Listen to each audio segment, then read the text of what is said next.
Have you ever stretched every morning, just like the experts say, only to still feel stiff later in the day? Or maybe you have been faithful to your stretching routine, but your balance and strength have not improved the way you hoped. You are not doing anything wrong. But what if I told you that too much stretching after 65 might actually be making things worse?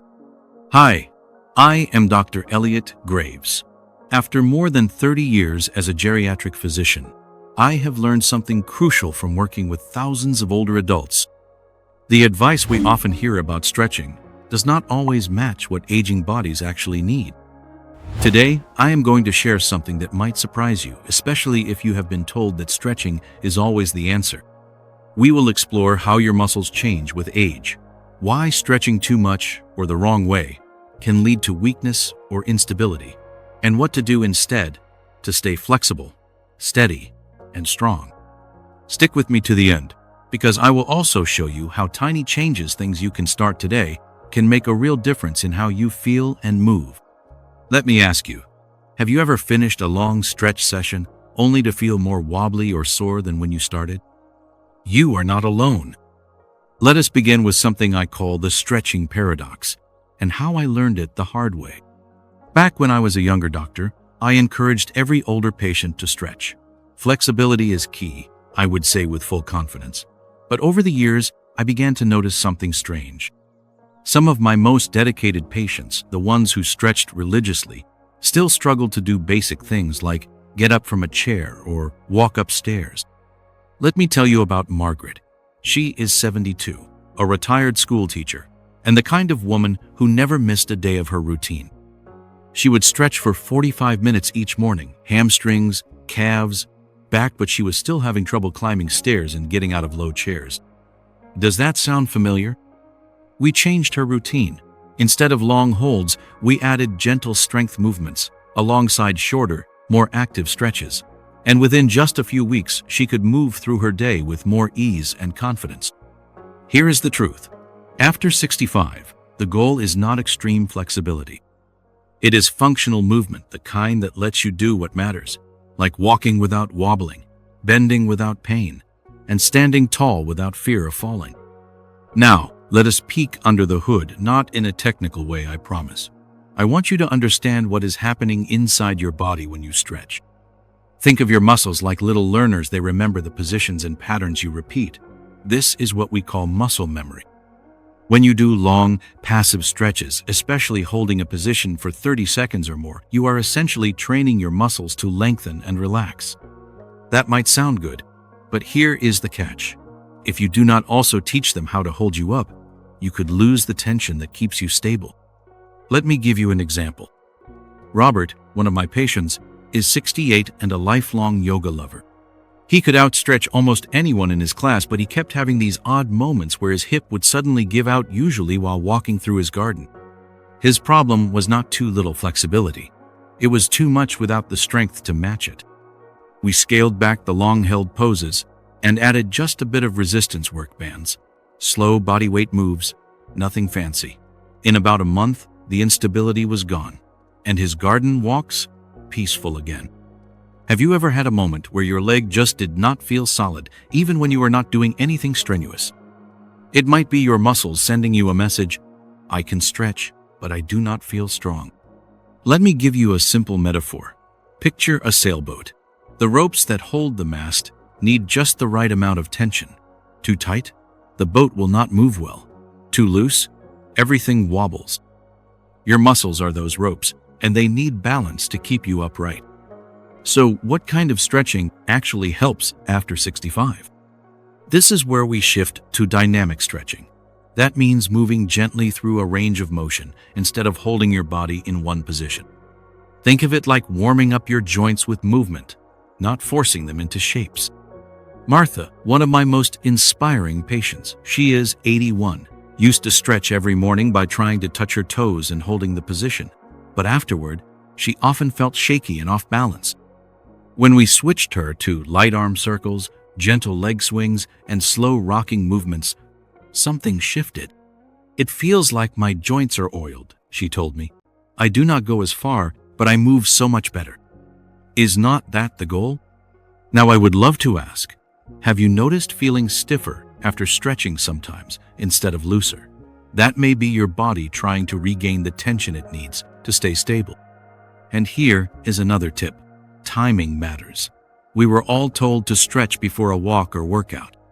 But for older adults, it is often better to warm up with light movement first, then stretch afterward when your muscles are already warm. Let us talk next about the golden key to movement. After 65, the balance between flexibility and strength. Meet James. He is 77 and came to see me feeling frustrated. "Doc," he said, "I can still touch my toes, but I feel like I might fall every time I walk on uneven ground." His flexibility? Impressive. His strength? Not quite keeping up. You see, stretching without strengthening is like putting air in your tires but never checking the brakes. It feels productive, but you might be setting yourself up for a loss of control. For James, we built what I call a flex-strength balance. For every stretch he did, we added a gentle strength movement. Not heavy weights, nothing intense. Just enough to remind his muscles they had a job to do to support him. He started doing chair stands, wall pushes, and light resistance band work. After just a few weeks, he came back with a smile and said, "I do not bend as far anymore, but I trust my legs again." Is not that what we are all looking for? Not just the ability to reach down or twist, but the confidence to move without fear.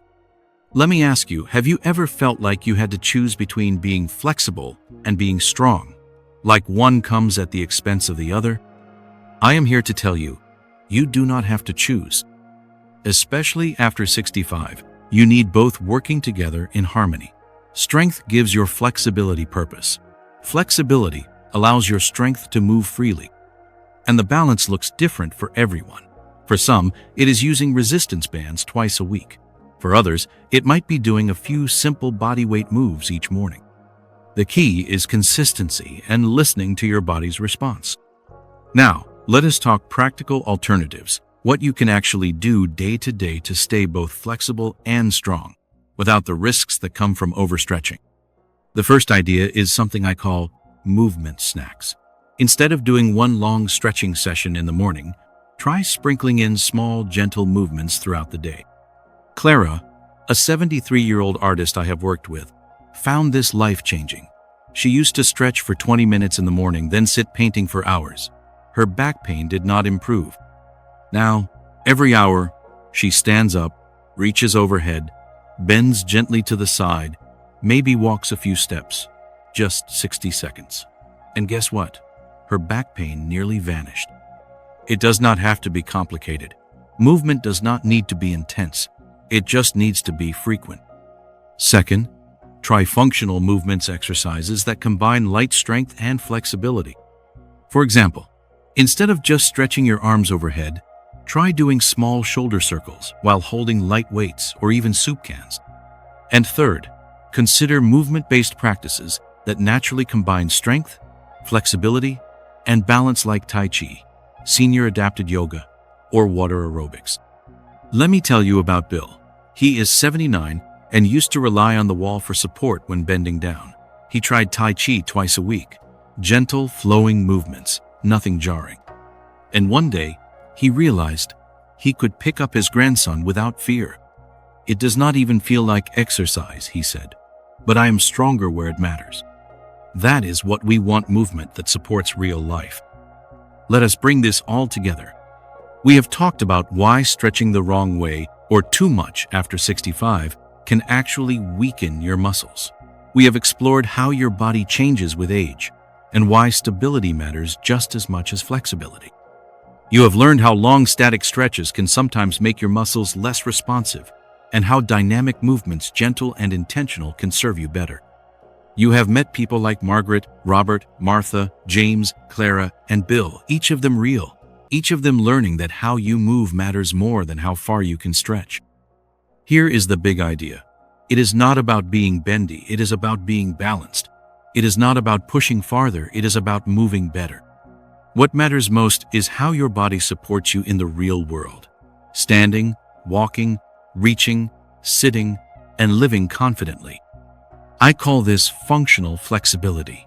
It is the kind of movement that helps you live a full life without pain, without fear, and without feeling like you have to earn your mobility every day through discomfort. So here is my gentle challenge to you.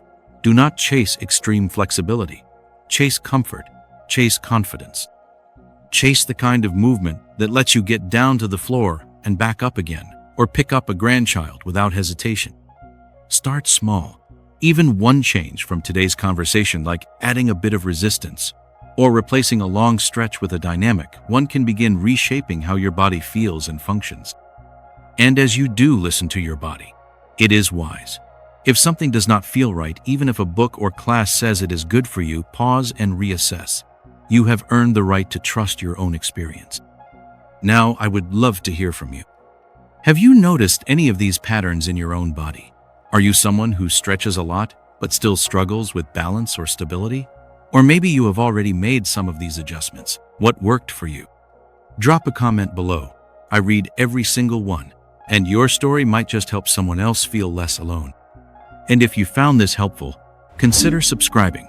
This channel is a space for real conversations rooted in science, filled with stories, and always guided by the wisdom of older adults like you. No fads. No fluff. Just what works. Next time, we are diving into something that might shock you even more.